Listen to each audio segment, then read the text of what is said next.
74세의 김순남은 오늘도 어김없이 국밥집 셔터를 열었다. 뻑뻑한 철문이 끼익 소리를 내며 올라가자 겨울 아침에 찬 기운이 가게 안으로 밀려들었다. 두 손으로 가게 문 앞을 쓸며 김순남은 익숙하게 가스레인지를 켰다. 새벽부터 푹 고아놓은 사골 냄비에 뽀얀 김이 몽글몽글 피어오르고 기름기 살짝 오른 국물 위로 고기 조각들이 몸을 누이고 있었다. 뽀드득 소리나는 플라스틱 의자 위에 앉아 잠시 숨을 돌리는 그녀의 손엔 주름이 가득했다. 이 손으로 평생을 끓여왔지. 입속으로 중얼이며 김순남은 뚝배기 손잡이를 다시 쥐었다. 국밥집 구석엔 오래된 벽시계가 똑딱똑딱 시간을 새기고 있었다. 그 소리를 들을 때마다 그녀는 이 가게 안에 갇혀있는 시간 속을 사는 사람처럼 느껴졌다. 하지만 오늘따라 시계 소리보다 더 크게 마음속을 때리는 말이 있었다. 엄마, 이제 그만하고 요양원 들어가세요. 며칠 전 설을 맞아 큰아들 집을 찾았을 때였다. 김순남은 손수 김치며 장조림, 갈비찜까지 바리바리 싸서 버스를 타고 서울까지 올라갔다. 거실 문을 열었을 때 며느리는 어휴 또 반찬 싸오셨어요? 라며 짜증을 내듯 물었다. 손주는 이어폰을 끼고 스마트폰에만 빠져 있었다. 말을 붙여보려다 쓸쓸히 입을 닫은 그 순간 김순남은 알아차렸다. 이 집에 나는 환영받지 않는 존재라는 걸. 식탁 위에 반찬을 꺼내놓으며 애써 웃고 있는데 큰아들은 그 말도 안 되는 소리를 꺼낸 것이다. 엄마, 이제 연세도 있으신데 혼자서 장사하시는 거 무리예요. 요양원 알아보는 게 낫지 않을까요? 그 순간 김순남은 젓가락을 놓았다. 탁 하고 국밥 그릇이 살짝 흔들렸다. 며느리는 소파에 기대어 팔짱을 낀 채 말했다. 솔직히 어머니 옷에서도 국밥 냄새 나요. 애들이 싫어해요. 순간 숨이 턱 막혔다. 그토록 정성껏 고른 옷인데 오랜만에 며느리에게 잘 보이고 싶어 미용실에도 다녀왔는데 그녀의 말 한마디에 머리부터 발끝까지 먼지처럼 느껴졌다. 서울에서의 짧은 방문을 마치고 돌아오는 길, 김순남은 버스 창문에 비친 자신을 가만히 바라보았다. 하얗게 센 머리카락, 굳은 살 베인 손등, 그리고 눈가에 맺힌 눈물. 평생을 바쳐 키운 자식들이 나를 짐처럼 여기는구나. 그녀의 무릎 위엔 비닐봉지에 쌓인 남은 반찬통 몇 개가 덜렁거렸다. 먹지도 않은 채 그대로 돌려보낸 반찬들이었다. 그 안엔 그녀의 정성과 사랑, 그리고 지난 세월이 담겨 있었지만 아무도 그것을 귀하게 여기지 않았다. 늦은 밤 다시 가게 문을 열었다. 불 꺼진 국밥집 안에서 김순남은 뚝배기에 물을 채우고 다시 가스불을 켰다. 사골을 한 국자 떠서 입에 머금었다. 짭짤하고 진한 국물, 그 안엔 그녀의 인생이 녹아 있었다. 그렇게 평생 끓여온 국밥이었다. 아침마다 무게감 가득한 고기를 손질하고 밤마다 육수를 고으며 새 아들을 먹여 살려온 세월이었다. 그런데 지금 그 국밥을 팔던 손이 쓸모없다는 소리를 듣고 있었다. 그녀는 뚝배기 위로 고개를 숙이며 조용히 중얼거렸다. 내가 끝이라고? 천만에. 김순남이 32이 되던 해 남편은 그만 세상을 떠났다. 갑작스러운 사고였다. 새벽 시장에 함께 나가던 남편이 빗길에 미끄러진 화물차에 치였고 병원에서 겨우 몇 시간 만에 조용히 숨을 거뒀다. 그날 이후 김순남은 눈물을 흘릴 시간도 없이 일어섰다. 남편을 보내던 날도 장례식 다음 날도 그녀는 새벽 5시에 일어나 육수를 끓였다. 애들 굶기면 안 되니까 내가 버텨야지. 그녀의 삶은 그렇게 시작되었다. 홀로 세 아들을 키워야 했던 32 김순남의 하루는 늘 사골 냄비와 쌀포대 그리고 손님들의 그릇을 닦는 물소리 사이에서 흘러갔다. 첫째는 5살, 둘째는 3살, 막내는 아직 돌도 안 지난 아기였다. 아이들은 자주 아팠고 김순남은 국밥집 뒷방에 이불을 펴놓고 국밥을 나르다 말고 젖병을 물렸다. 그렇게 시간은 흘렀다. 장사터는 좁고 낡은 철제 천막이었다. 여름이면 뜨겁고 겨울이면 바람이 뚫고 들어왔다. 하지만 김순남은 그 안에서 우리 아들들만큼은 배굶지 않게 키운다는 신념 하나로 버텼다. 비 오는 날이면 천막 사이로 물이 새어들어와 바닥에 신문지를 깔았고 한겨울엔 발끝이 얼어붙어 국밥 위에 김이 펄펄 올라와도 손이 떨렸다. 그때마다 그녀는 마음속으로 남편을 불렀다. 당신 보고 있지? 나 혼자서도 해낼 거야. 그 약속을 지키기 위해 김순남은 먹고 싶은 것도 참았다. 새로 산 구두는커녕 겨울 코트도 몇 년씩 꿰매 입으며 가게 옆 은행에 한 푼 두 푼 아이들 미래를 위해 저축을 했다. 그러던 어느 해 첫째가 중학교 졸업을 앞두고 운동회를 열었다. 김순남은 이른 아침부터 김밥을 싸고 소고기를 삶고 부침개까지 부쳤다. 남의 집 애들은 엄마 손잡고 운동장에 들어섰고 김순남은 시장 앞에서 장바구니를 들고 헐레벌떡 달려갔다. 돗자리를 펴고 아들에게 밥 먹자 부르자 첫째는 친구들 눈치를 보며 고개를 돌렸다. 엄마는 왜 꼭 시장 옷 입고 와?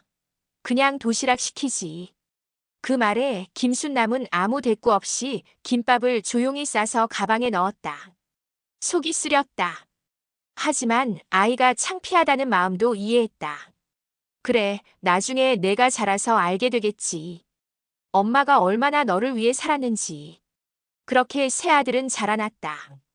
고등학교까지 무사히 마치고 대학에도 진학했고 결혼을 앞두던 시기엔 김순남이 장만한 아파트 한 채씩을 내주었다. 몇십 년을 장사해 번 돈을 아낌없이 자식들에게 쏟았다.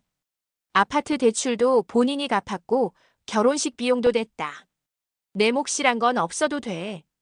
저 애들만 행복하게 살면 그걸로 됐지 뭐. 그런데 그렇게 희생한 대가가 엄마 국밥 냄새 나니까 오지 마세요. 요양원 알아보자고요. 그 한마디로 돌아오다니. 그 말을 들은 날 밤 김순남은 잠을 이루지 못했다. 과거 남편이 병실에서 마지막으로 남긴 말이 떠올랐다. 여보, 우리 아들만큼은 잘 살게 해주자. 꼭. 그래서 여기까지 왔는데. 그래서 모든 걸 바쳤는데. 돌아온 건 외면과 눈치, 그리고 밀려나는 자리였다. 작은 방, 허름한 국밥집 안에서 혼자 김을 피우며 김순남은 마음속으로 말했다. 당신 보고 있지? 나, 더는 애들 위해 살지 않을 거야. 이제 나를 위해 살 거야. 김순남이 74세가 되던 해겨울, 국밥집 앞에 눈발이 살짝 흩날리던 어느 날이었다. 가게 문을 열고 들어온 사람은 둘째 아들이었다. 웬일로 평일 오전에 찾아왔나 싶었지만 반가운 마음에 김순남은 장갑도 벗지 못한 채 아들을 맞이했다. 웬일이냐, 평일에 다 큰 자식이 엄마한테 오고. 그냥 할 얘기 있어서요. 김순남은 얼른 육수를 덜어 아들 앞에 국밥을 내주었다. 뜨끈한 국물에서 김이 피어오르는데 아들은 숟가락을 들지도 않았다. 엄마 가게 이제 접으세요. 한마디가 뚝 떨어졌다. 설마 했다. 지난번 큰아들이 했던 말을 둘째가 또 꺼낼 줄은 몰랐다. 왜 내가 일하는 게 보기 싫냐? 그게 아니라 엄마도 나이 드셨잖아요. 요즘엔 어르신들도 다 쉬면서 살아요. 엄마도 이제 국밥 끓이고 청소하고 그런 거 하지 말고 그냥 월세나 받으면서 편하게 사세요. 그 말 속에는 무심한 계산이 숨겨져 있었다. 김순남이 가진 건물, 상가, 땅. 그걸 다 알고 하는 말이라는 걸 그녀는 너무도 잘 알았다. 내가 일 안 하면 그 월세 너희가 관리해주겠단 소리냐? 아들은 잠시 머뭇거렸다. 말없이 국물만 한 숟가락 떠서 입에 넣고는 고개를 끄덕였다. 사실 형이랑 얘기 좀 했어요. 엄마가 혼자 다 관리하는 것도 힘들고 저희가 대신 관리해드리는 게 더 낫지 않을까 싶어서요. 그 순간 김순남은 웃음이 났다. 쓴웃음이었다. 자식들이 걱정해서가 아니라 결국 재산이 중심에 있었음을 알아차린 순간이었다. 며칠 뒤 셋째 아들 며느리에게서 전화가 걸려왔다. 어머니 들었어요. 가게 곧 접는다고요? 잘하셨어요. 그 나이에 무슨 장사예요? 어머니도 이제 좀 편하게 사셔야죠.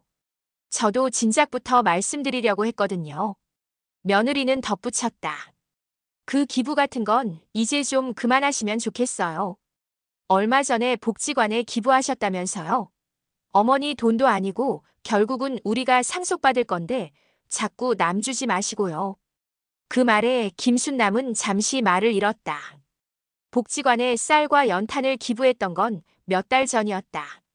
아무도 몰랐을 줄 알았다. 고맙다는 편지를 받을 때 느꼈던 따뜻함이 며느리의 그 한마디에 모래처럼 무너졌다. 국밥집에 손님이 줄기 시작한 것도 그 즈음이었다. 단골이던 옆 가게 젊은 엄마가 멀찍이서 가게 안을 흘긋 보고는 아이를 데리고 그냥 지나쳤다. 그러더니 들려오는 소문.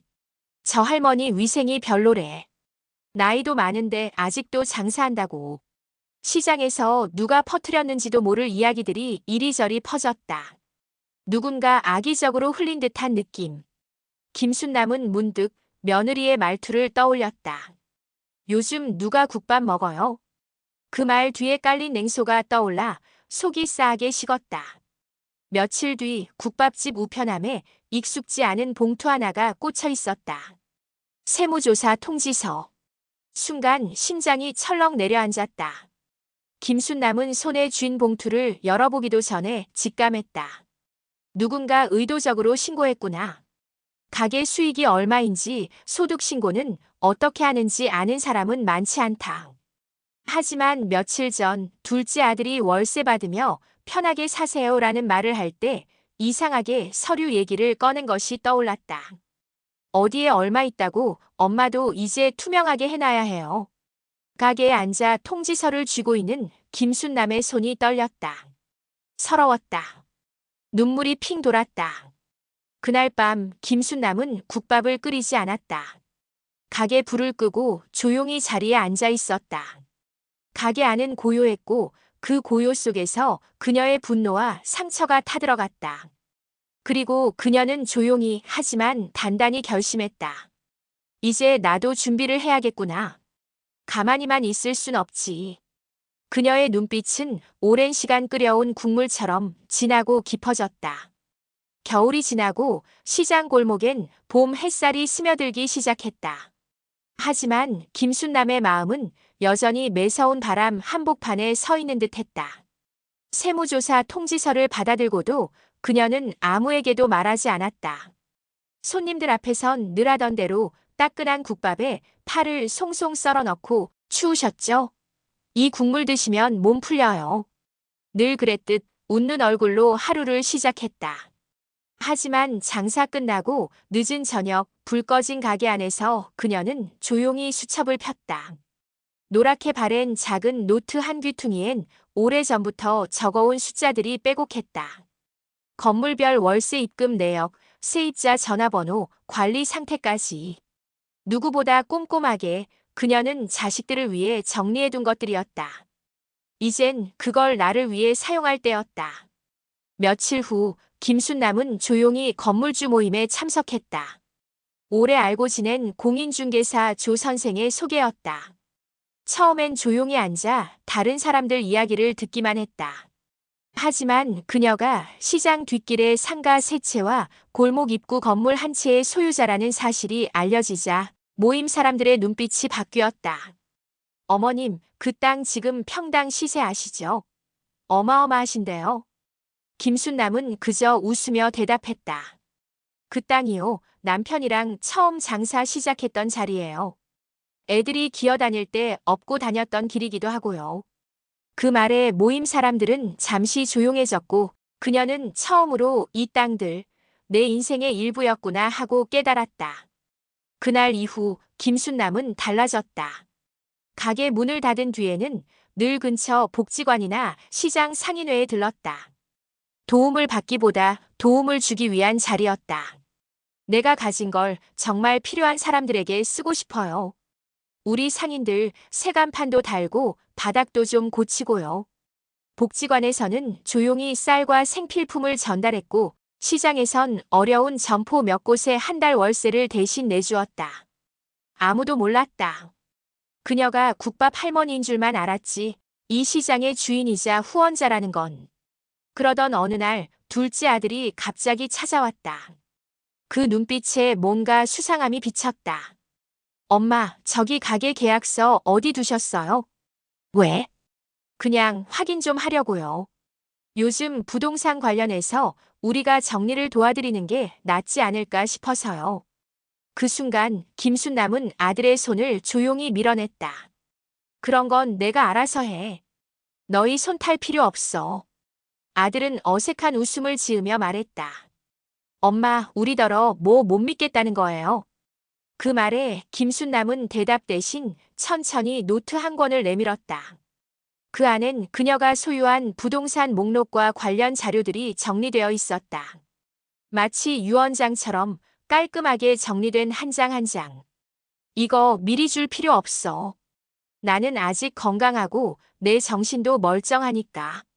그러니까 너희는 신경 꺼라. 그리고 그녀는 잠시 말을 멈추었다가 아주 또렷한 목소리로 말했다. 앞으로 너희한테는 단 한 푼도 줄 생각 없다. 아들은 그 말을 듣고 멍해진 얼굴로 서 있었다. 며칠 전까지만 해도 김순남을 요양원에 보내려고 했던 그 아들이 지금은 그녀 앞에서 아무 말도 하지 못한 채 주먹만 불끈 쥐고 있었다. 그 소식은 빠르게 퍼졌다. 김순남이 시장 뒷건물 다 갖고 있다더라. 국밥집 할머니가 사실 건물주래. 아들들이 돈 빌리러 왔다가 문전 박대당했다더라. 사람들은 뒤에서 웅성였지만 정작 김순남은 조용히 국밥을 끓였다. 예전과 다름없이 팔을 올리고 계란을 풀고 김이 피어오르길 기다렸다. 그녀는 속으로 되뇌었다. 이제 내가 내 삶의 주인이다.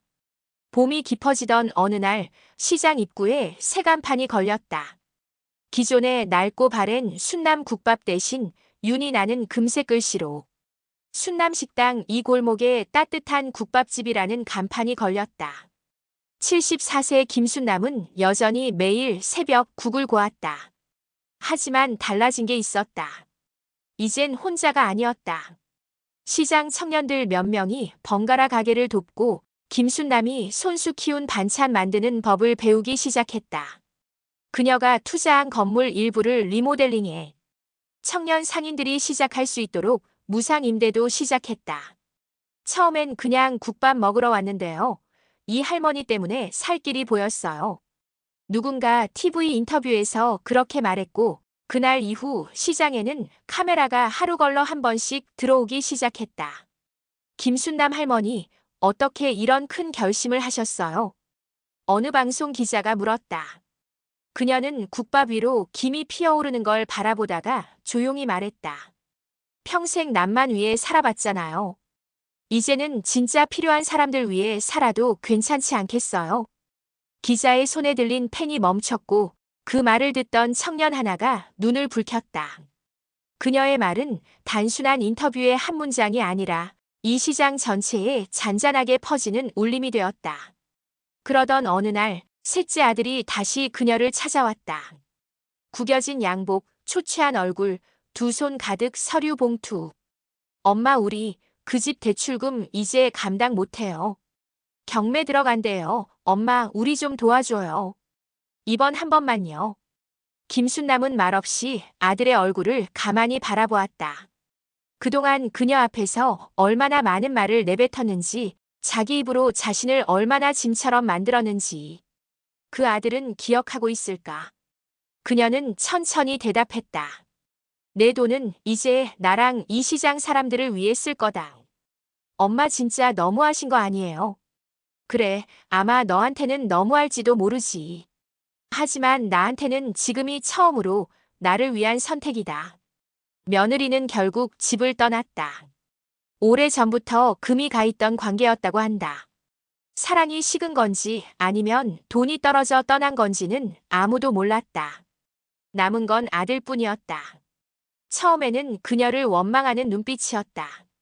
그러다 어느 날 조용히 국밥집 앞을 서성이다가 그녀 앞에 무릎을 꿇었다. 엄마 나 이제라도 바꿔볼게. 정말 잘해보고 싶어. 김순남은 잠시 말이 없었다. 그리고 국밥 한 그릇을 내밀며 조용히 말했다. 내가 널 용서하는 게 아니라 내가 스스로 용서받을 일을 해야 해. 그게 내가 다시 태어나는 길이야. 아들은 흐느끼며 국밥을 먹었다. 그렇게 국물 한 숟갈에 그동안 쌓인 눈물이 섞여 흘러내렸다. 몇 달 후 시장 끝의 작은 가게에 새로운 가게가 하나 문을 열었다. 진심공방이라는 이름의 도배 인테리어 가게. 그 가게 주인은 다름 아닌 김순남의 아들이었다. 혼자서 처음 해보는 거야. 엄마한테 진짜 잘하고 싶거든요. 그는 그렇게 말했다. 사람들은 놀랐다. 하지만 김순남은 그저 조용히 웃었다. 그 녀석도 이제 배웠겠지. 가족이란 건 사랑을 얻는 자리가 아니라 지켜야 할 마음이라는 걸. 이젠 김순남은 시장에서 전설의 국밥 할머니라 불린다. 하지만 정작 그녀는 늘 말한다. 전설? 그건 모르겠고요. 내 국밥이 누군가의 허기진 마음을 채워준다면 그걸로 된 거지요. 국밥집 벽 한켠에는 그녀가 직접 쓴 글귀가 걸려 있다. 가족이라고 다 믿으면 안 된다. 진짜 소중한 사람은 마음을 나누는 사람이다. 그 글귀 앞에서 많은 이들이 고개를 끄덕였다. 그리고 오늘도 누군가는 그녀의 국밥을 먹으며 눈시울을 붉힌다.